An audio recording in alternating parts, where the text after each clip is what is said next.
Well, we'll be seeing the economic and financial plans in order to set up after the feasibility study is being done, feasibility of setting up an enterprise. Now here we will see the economic plans, the economic and financial plans here. So the functional plans, how we need to go about with setting up of an healthcare unit.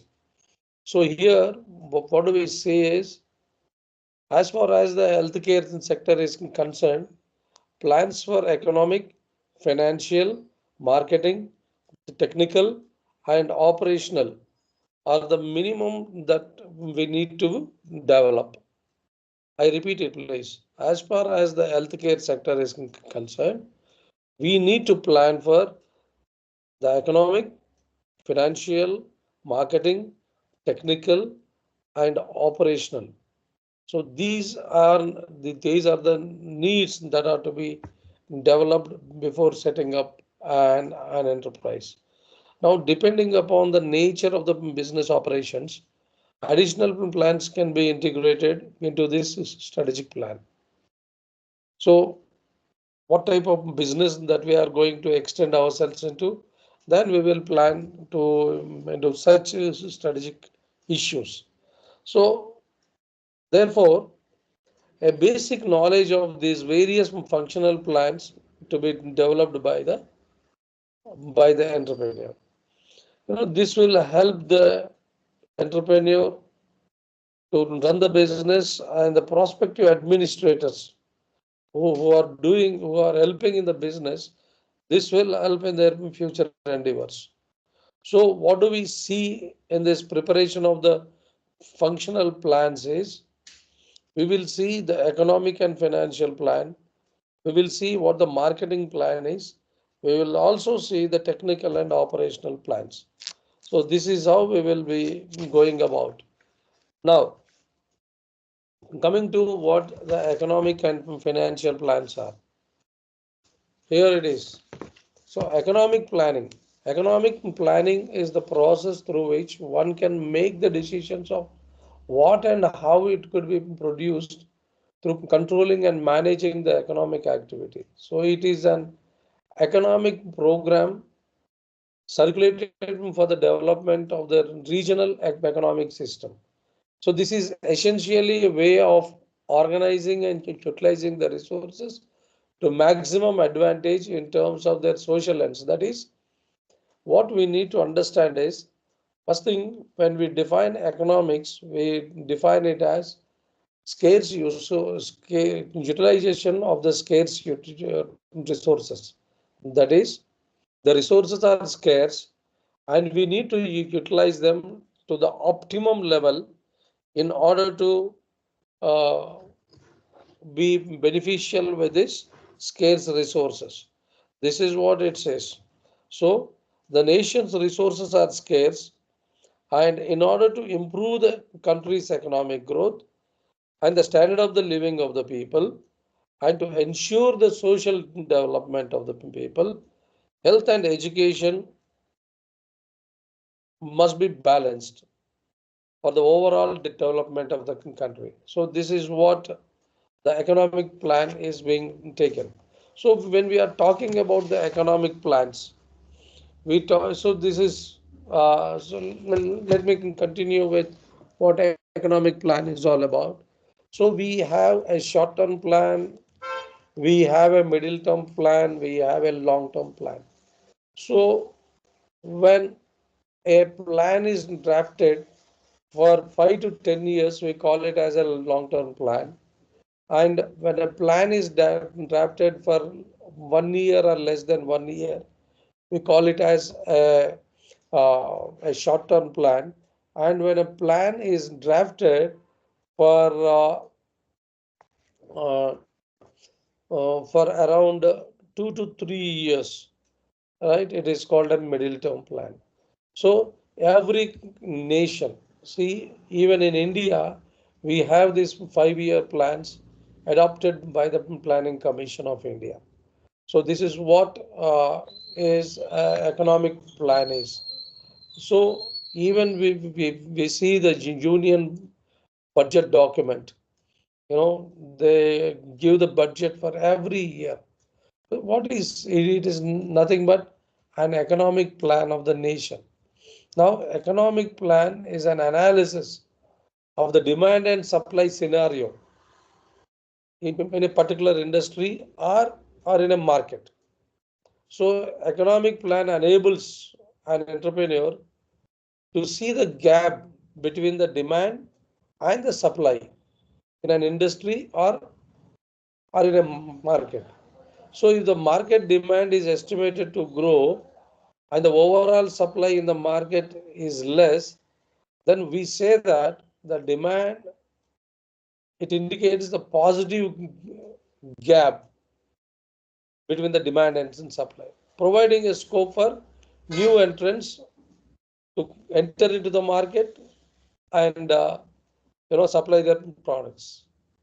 So economic analysis includes identifying the resources needed to undertake a productive activity, computing its cost and comparing with the estimated revenues that are likely to be generated and evaluating the overall viability of the project. So what do we project appraisal? When we talk about something which is called a project appraisal, when a project appraisal is a structured process of assessing the viability of a project. That is, whether this project can be, this proposal can be undertaken or not. We look at the viability of it.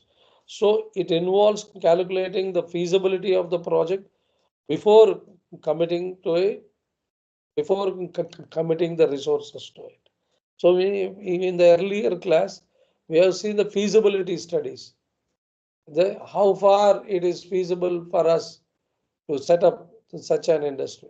So it is a tool that organizations and entrepreneurs, that is a project appraisal or a project proposal, is a tool that organizations and entrepreneurs use for choosing the best project that could help them to attain their goal.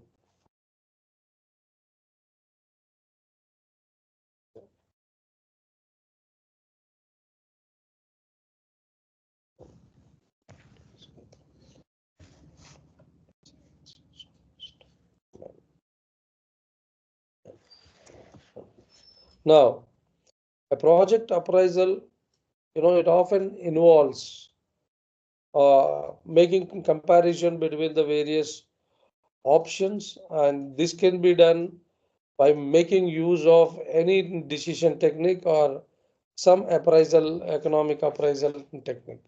So it is a tool which is also used by the organizations and the entrepreneurs to review and evaluate the projects completed by them. And this will help us to know the effect of each project on the organization. So this means that the project appraisal is done to know how much the entity has invested in the project and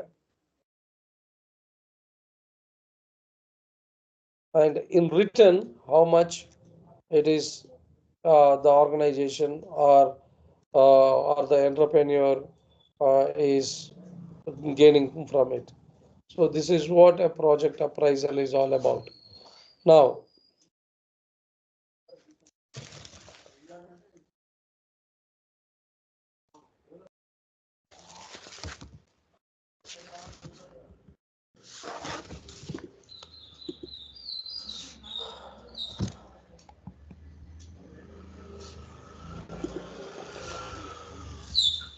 coming to the next slide, the appraisal objectives, the project appraisal object. The key objectives of the appraisal process of a project are assessment of a project in terms of its economic, social, and financial viability. That is, we need to assess it in terms of economic, social, and financial viability, whether it is feasible to feasible to us as entrepreneurs or as a startup to decide to accept or decide reject the project. It is a tool to check the viability of a project proposal and extract relevant information for determining the success or failure of a project, apply standard yardsticks for determining the rate of success or failure of the project, determine the expected costs and benefits of the project, and arrive at specific conclusions regarding the project. So, this is what are the objectives of a proposal or a project is. Now, how do we go about with it? Right? How do we go about with it? Is the process of this. So,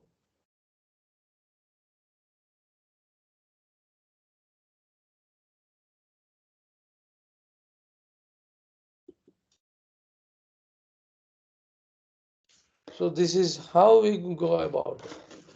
We will see the proposal or the project with the help of these steps. That is, we will see the economic feasibility, we will see the commercial feasibility, we will see the financial feasibility, we will see the technical feasibility, we will see the legal feasibility, and we will see the management feasibility. So this is what we are going to see when we are talking about the proposal or the project appraisal system. Now,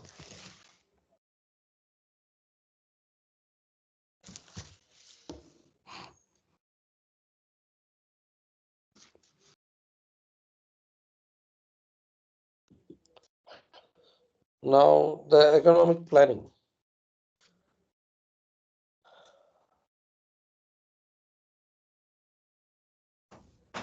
Uh, right, I'm sorry, we have seen this.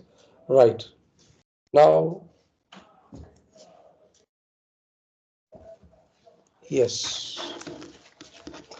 Let me explain you what exactly these things they come up with before we go about with this chart of working capital plan.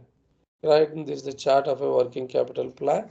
Before going to this, I suppose it is good that we learn something about this, what economic feasibility and commercial feasibility, financial feasibility, technical, legal, and management feasibility are all about. When we are talking about the economic feasibility, right, we talk about the study that analyzes the data to determine whether the cost of this prospective, which we are planning for, new venture will ultimately be profitable to the company. So this basically takes into account the gap between the demand and supply in the market, as we have seen earlier. While I was starting, if there is demand and the supply is less, then the new entrants like us will have an opportunity to penetrate into the market and fill the gap. So this will help us to find out the gap between the demand and supply in the market. And this will help this new venture adding to the existing supply in the market and ascertain whether the overall cost of such activity is finally worth doing or we quit it. This is what economic feasibility will talk about. Then the commercial feasibility. So it studies the chances of the product or commodity or the service getting accepted by the market. So commercial in the sense we putting the product or our service into the market or the commodity into the market, and getting a legal entity for it, and seeing whether the market accepts it, that the people accepts this project and tries to compare its costs of production with the market price to know whether it makes sense to pursue the idea of the venture or the project or the proposal. Or we can also say that commercial feasibility studies the scope for acceptability of the new venture, its cost of operations, and the market revenue it is likely to generate. That is, what is it costs us to do the service or give the service or get the product into the market, and what is that revenue that we are going to get out of it. So when the revenues are more than the cost of operations, we accept the venture, right? So this is called a commercial. This commercial feasibility is considered to be a positive one because the revenue is more than the cost of operations. So this is what is commercial feasibility is all about. Now coming to the financial feasibility. So financial cost is added to the cost of production in order to find out the overall cost of operations. That is, when its overall cost is less than the market price, then it is considered that the venture is financially viable. I repeat it, please. Cost of production in order to find out the overall cost of operations. That is, when the overall cost is less than the market price. That is, we fix a market price, and when our overall production is cost is low, then we say that yes, there is a financial feasibility in it. That is, finance cost is also known as the borrowing cost. So we need to know the financial feasibility of the service or the project, and also we can call it as a project or a proposal.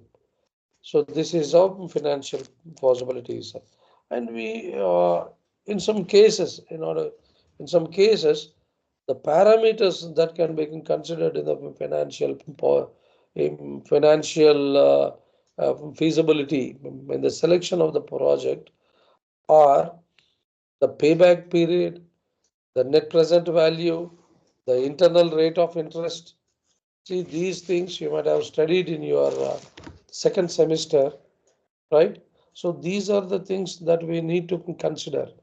The payback period, that is, it is the period within which the original capital investment made in this proposal or the project can be recovered from the cash flows generated by the operationalization of the project. That is, once the project is operated, put into force, the so payback period is the period in which the original capital, our investment, right, made can be recovered.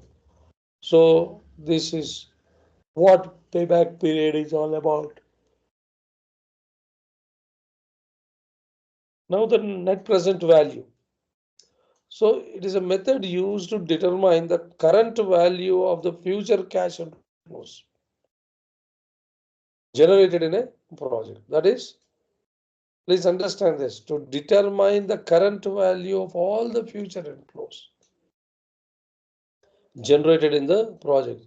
So this concept is based on the principle that money has a time value, right? So this is so we see discounting principle. You might have studied it uh, in your first semester economics, I suppose.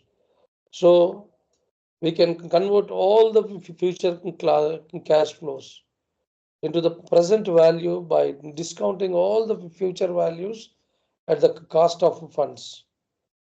So that is what we tell here is tomorrow's uh, 10 rupees, or let me put it this way, today's 10 rupees is better than tomorrow's 100 rupees.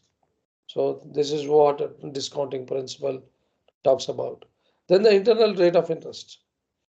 So this is the rate at which the sum total of the present values of all future cash flows, all future cash inflows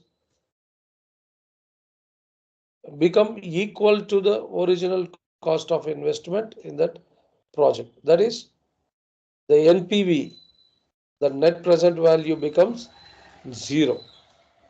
So this is what the IRR, internal rate of interest, it should be always higher than the cost of the funds invested in the project, and only then it becomes financially viable.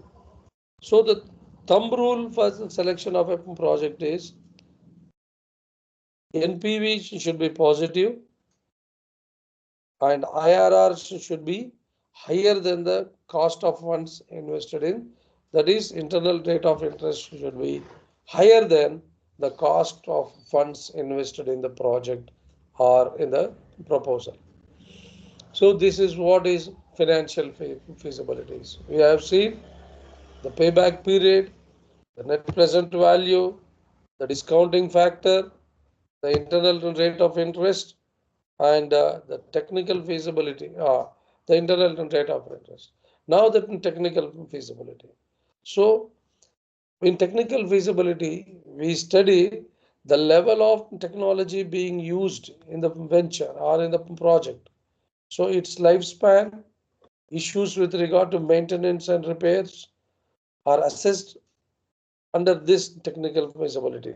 I repeat this, please. The technology that we use and the maintenance that we make will help us to know the technical feasibility. That is, these are the days when there are new technologies that are coming up in the market, right? New technology coming into the market. There are changes in the technology. The lifespan of the technology is are estimated to calculate the cost of technological obsolescence. That is, when this technology will become null and void. So, so also the ability of the manpower to handle the technology, the training and skill sets required are assessed to know the overall cost versus benefit of the technology. That is, what is being invested in the technology and what is the benefit that we are going to get out of the technology that is being assessed in the technical feasibility. Now the legal feasibility.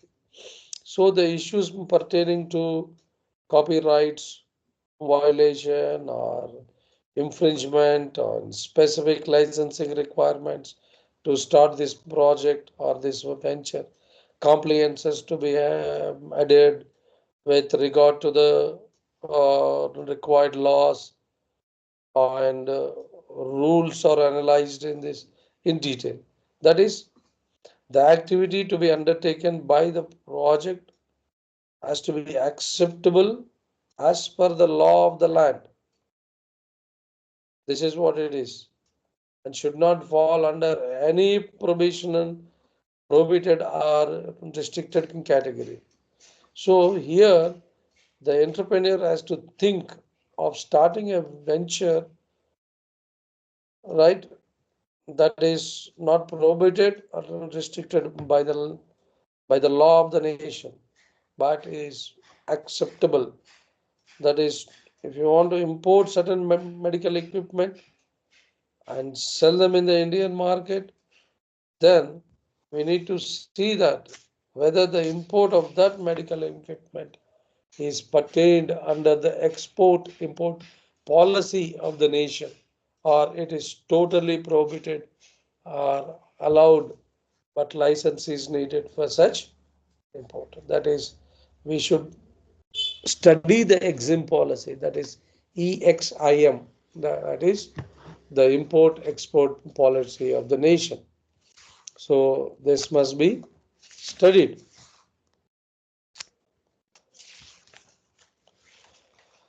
Now coming up to the management feasibility.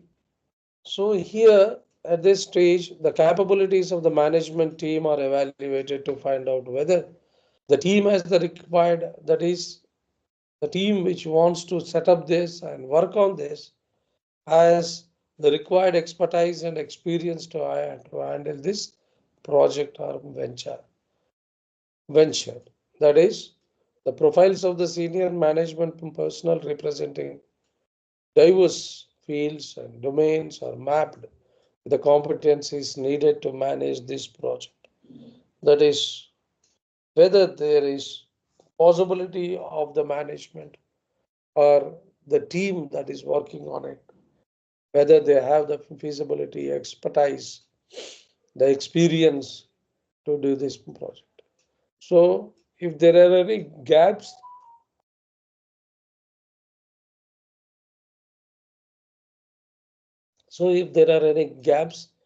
they must be identified and attempts should be made to overcome these gaps. So the total cost of this entire exercise is calculated in order to find out its overall viability. That is, what we have seen is we are doing something which is called the feasibility study in terms of economic feasibility, commercial feasibility, financial feasibility, technical feasibility, legal feasibility, management feasibility. So in financial feasibility, we have looked into the payback period, we have seen the net present value, we have seen the discounting factor, we have also talked about the internal rate of interest, that is the IRR. So these are the things that must be mapped while we look into working upon with a new project. Right now,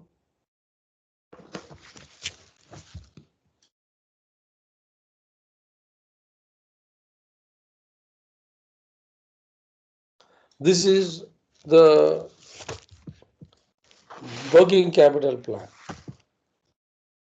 So working capital, uh,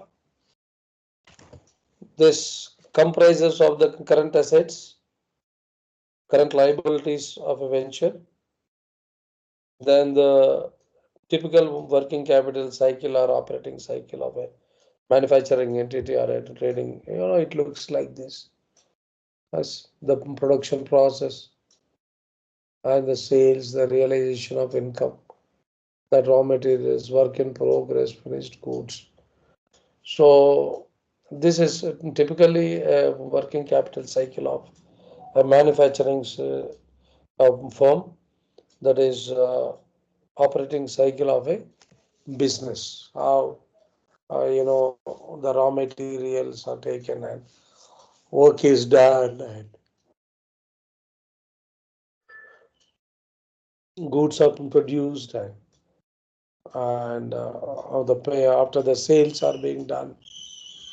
How the payments are being taken up and they have been made. The realization of the payments is being done. See, we see this. This is what it is: cash, creditors, inventory, and debtors. This is the working capital cycle of a trading firm, right? So here this uh, refers to the time taken by an organization to convert its current assets and current liabilities into cash. That is the working capital cycle, which is calculated in days, is the time duration between buying of the raw materials, right? Let me say this: buying of the raw materials to the manufacturing to manufacture products and generation of the cash revenue on selling the finished products and settling the dues of the organizations creditors. So the cycle starts with buying the raw materials to settling of the payments. So it has already started with taking up the creditors' money and putting them as a capital. That is, the shorter the working capital cycle, the faster the company is able to free up its cash stuck in the working capital.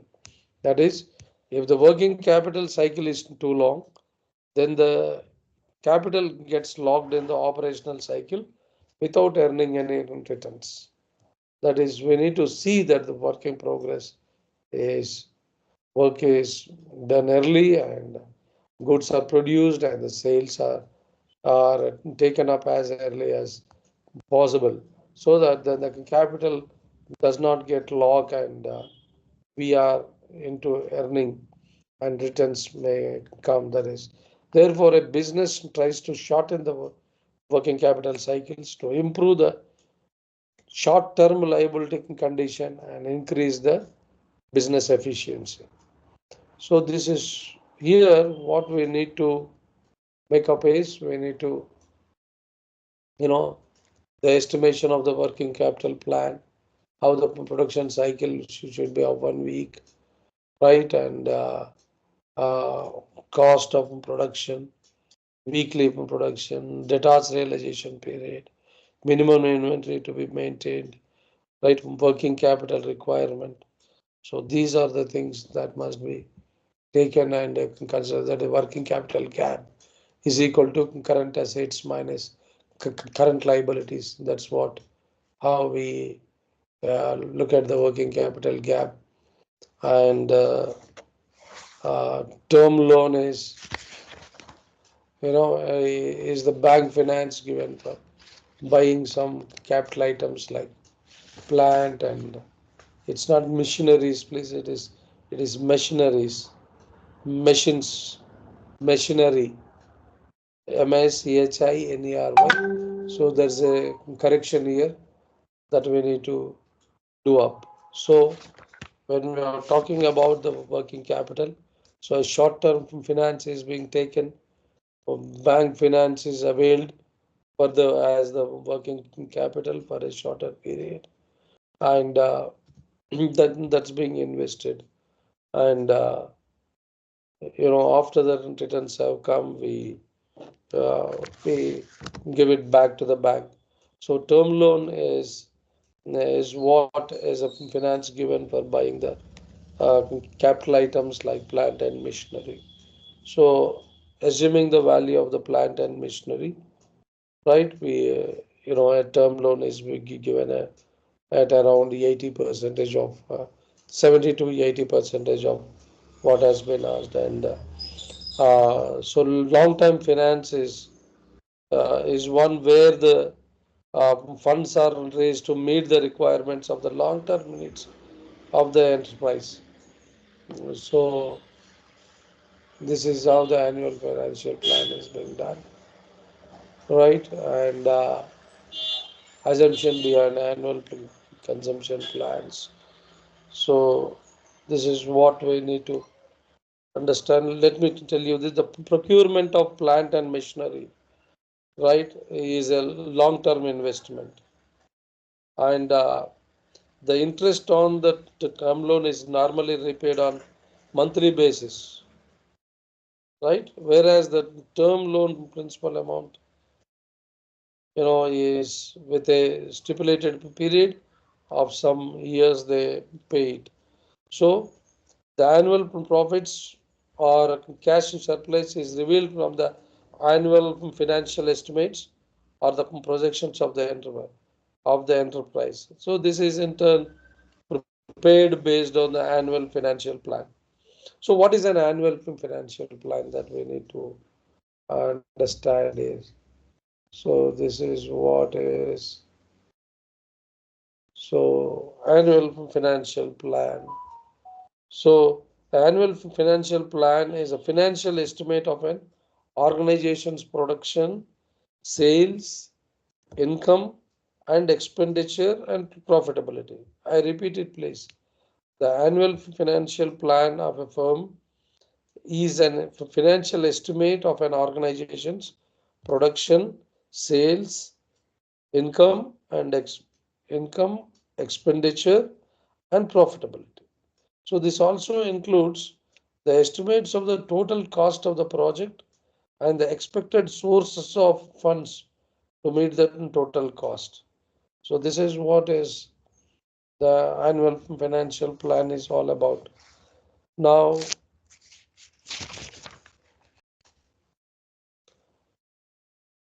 the assumptions behind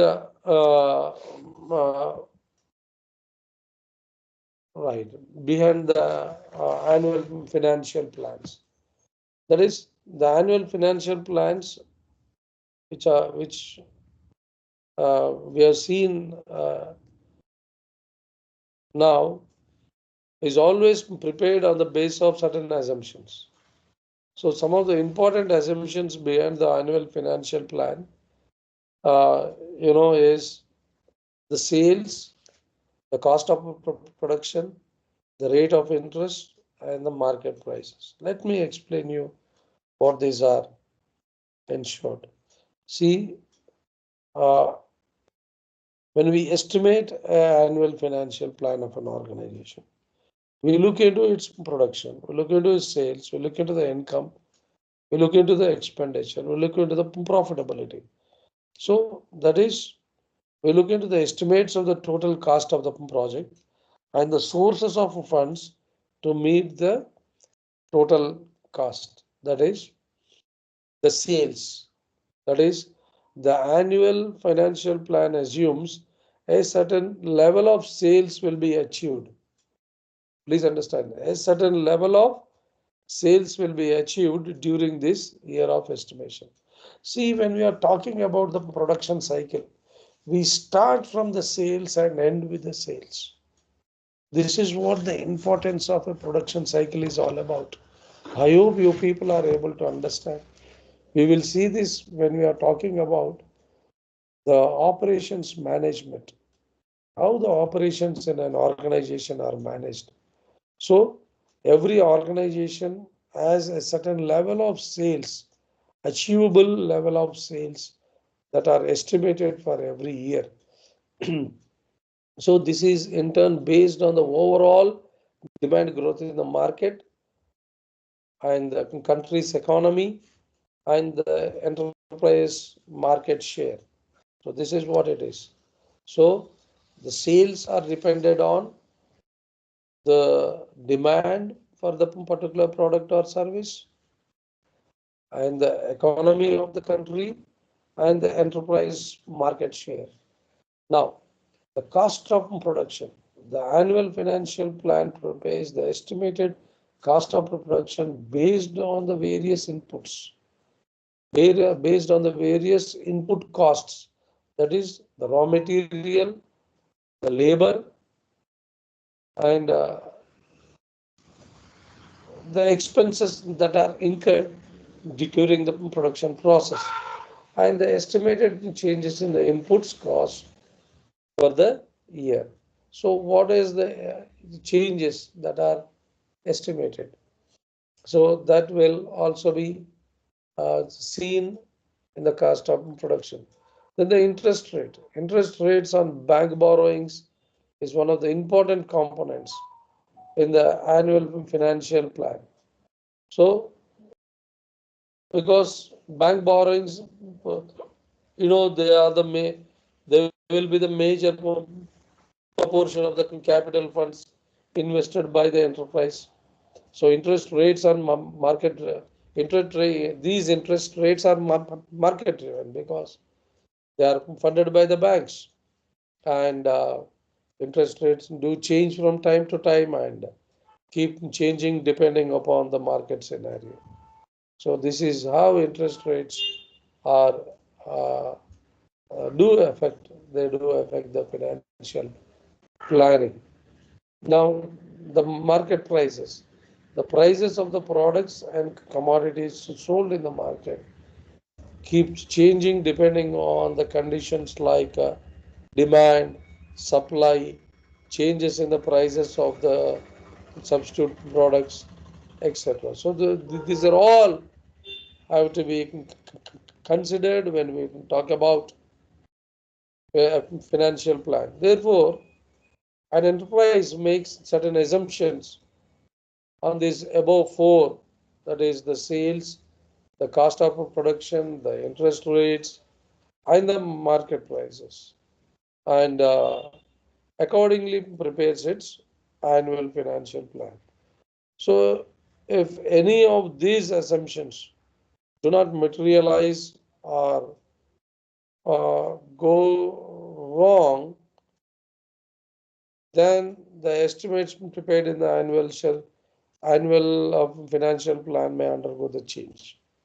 See, sales depends on the supply and demand, cost of production depends upon the various inputs that we give and the market scenario therein, and the rate of interest that depends upon the changing market scenario and also the banking conditions and market prices.